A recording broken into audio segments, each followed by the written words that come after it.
Yes, YouTube, welcome back to another video. Today I'm going to be talking you through my Merida 160 10k. Changed a couple of little things, so we're going to have a talk about that, talk you through them, and yeah, just give you a run through on my race bike for this year and also part of last year when I was racing the EDRs, etc. So the bike in itself is a Merida 160 10k in the green colour. I absolutely love that colour. One of the reasons again that we went for the 10k, just because I think this colour really stands out, looks real good.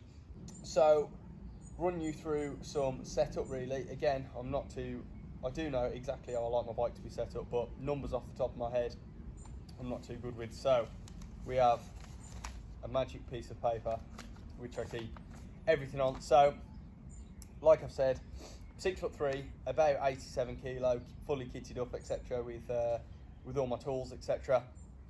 I'm riding a size long, and we'll start from the front of the bike and work our way backwards. So at the front we've got the new Michelin Wild Enduro. I'm running an MS on the front and an MH on the rear.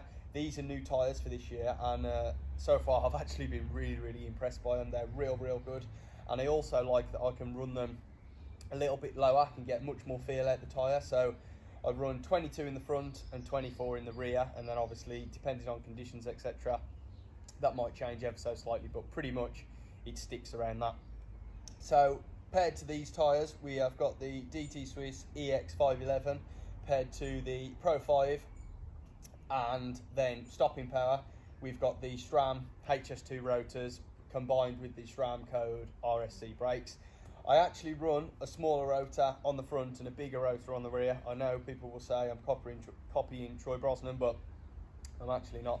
Me and Neil Speed were doing this idea a good while ago, and I found that I just drag the rear brake a lot more, especially when we were out doing the EDRs last year. I was bluing the rear disc quite often, glazing the rear disc. So we went for a bigger rotor on the rear and a smaller rotor on the front, and I just like the feel, how it feels. So forks, obviously normally this would be the RockShox Flight Attendant, but that stuff is away for a service at the moment. So we're back on the standard Zeb and Super Deluxe setup.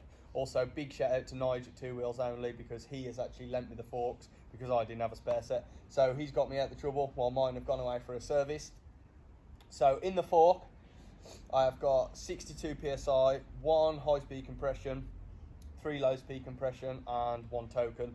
That's just the setting that I've seemed to come back to really, that seems to work quite nice for me. And yeah, coming up from that we've got these are standard Merida Expert TR bars. They are a 30mm rise I believe, cut to 760mm wide, so probably a little bit wider with grips on. Grips, I'm using the, again, Merida's own grips. I'm not actually too sure what they're called, but I actually really like them. In the shock we are running 220 PSI and 3 tokens. Normally we would have low speed compression, etc., but the shock that I'm using at the minute is quite a basic shock. It's just the standard Super Deluxe, so we've just got compression and rebound on that. The rebound I like to run pretty in the middle, I would say, not too fast, not too slow, but I do like the bike to be pretty responsive. Especially now I'm running flat pedals, just a bit of a change for this year. I've really always loved riding flats. I've always rode flats on the e-bike. So far I am absolutely loving them. It's been a very positive change. Doesn't happen too often, but this one, it's been well worth it, well happy with it. So on from there we've got the SRAM XX1 carbon cranks, like I've just said, with the nuke proof Sam Hill flat pedals. I haven't actually tried any other flat pedals, so if anyone, these ones are getting a bit tired out, and obviously now I don't think you could probably actually buy those pedals. So if anyone's got any recommendations, etc., leave them in the comments below, because I would definitely be keen to find out what pedals people are running. I use the 510 Impact Pro shoes, so however that pairs up, I don't know, but yeah, if you've got any suggestions, leave them in the comments below. For gears, I'm running the SRAM XX T-type stuff. I was always an 11-speed guy before, always, just because I had absolutely no luck whatsoever with 12-speed. And then recently, since I've had this bike, used the 12-speed stuff, and I can say it is absolutely incredible. Really impressed with it, although I have actually broke a cage on one of these mechs, and that's not cheap to replace. So Apart from that, it's been absolutely bomb-proof. I'm still actually also on my first chain, which is crazy. I've done a lot of riding on this bike, and the chain, even when I check it with the chain checker, it's still going strong. It still doesn't need a new chain on it, which is absolutely crazy. Compared to that, we've got the Hope Pro 5 rear hub, again with the DT Swiss EX511. Silver spokes, of course, for no other reason that I think they look quite cool. I just really like the look of the silver spokes, and I also try and like to be a little bit different. Everyone else has black spokes, so I thought, why not go silver? And I think they look pretty cool. The dropper, again, is the Merida own dropper. That is real nice, a 230mm drop, which means with these long legs I can get the seat right out the way, and obviously when you're going downhill you can get that seat right out the way.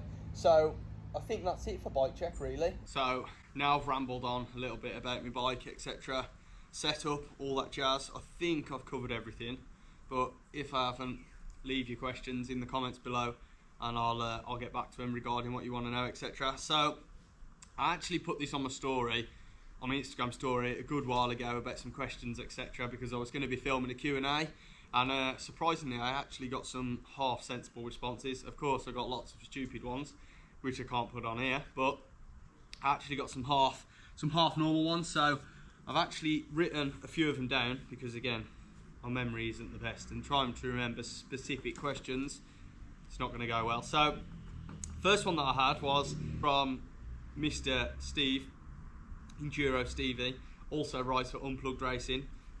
Rapid, bit too fast actually, it's quite worrying. That question from him was, should all enduro races feature an ice cream stop? That's quite a good question actually. I would say no, not an ice cream stop, because in the winter, or if it was raining, you're not going to be too keen on an ice cream. But a can of Coke always goes down well, so I think all enduro races should have a stop where you could have ice cream or a can of Coke, because a can of Coke gets all the sugar back up and just makes you happy, doesn't it, when you're drinking a can of Coke? Or I suppose beer, if people wanted to drink beer. I mean, it wouldn't be my personal preference when I was racing, because it'd probably knock me off my feet, but yeah, I definitely think that is a good question. Next question, this is from George Cordell. This is actually a good question, not stupid. He has asked, is it difficult to manage racing alongside making money? Yes and no. It is, because getting up and going to work, obviously no one really enjoys doing that. Well, some people do actually. I know I definitely don't, but you just have to keep telling yourself that, you know, it's worth it, it's going to pay for the racing, etc. But yeah, sometimes it's not easy. It's definitely not easy finishing work and thinking, right, I've got to go out on my bike, etc. now when it's wet and rainy. In the summer, it's not too bad, but in the winter, it's definitely much more difficult. But if you want to do it, I suppose you'll always find a way to do it. But yeah, next one. I have no idea to pronounce your name, unfortunately, mate, but another good question. Asking, how does the Merida compare to last year's bike, which was the Nuke Proof? Very similar, but also very, very different at the same time. This bike, for me, I feel it just fits me much, much better.